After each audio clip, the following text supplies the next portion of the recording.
We are now on lesson 3 on physical quantities, and our lesson topic is dimension. And in our lesson outline of today, we are going to be talking about one, the meaning of dimension, dimension of base quantities, and dimension of some derived quantities. Meaning of dimension. Dimension is a word used in science and engineering with various meanings depending on the context. In the study of physical quantities and relationship between physical quantities, dimension is simply the type of measurement or the type of physical quantity we are referring to. It could be mass, length, time, and so on.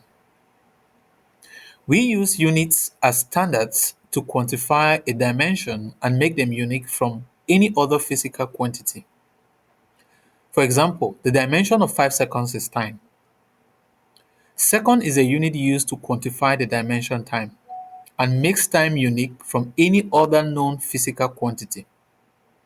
You can have many units for the same dimension, and all the units for the same dimension are related to one another through a conversion factor.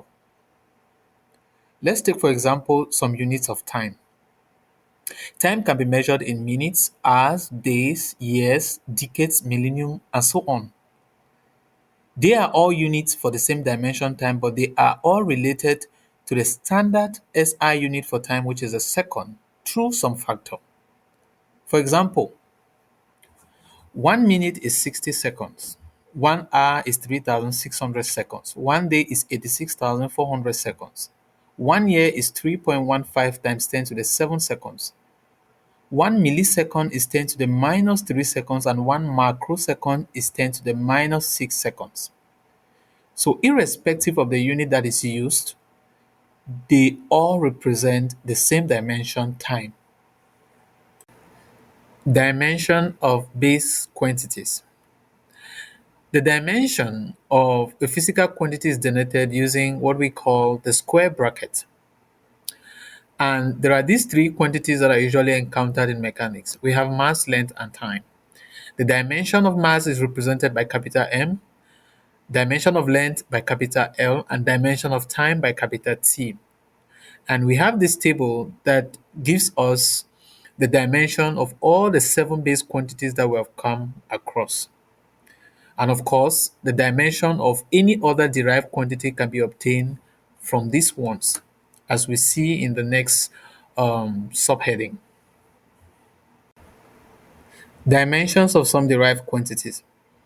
In lesson 2, we talked about how to obtain the base units of some derived quantities from the equation or formula that links the quantity to other physical quantities.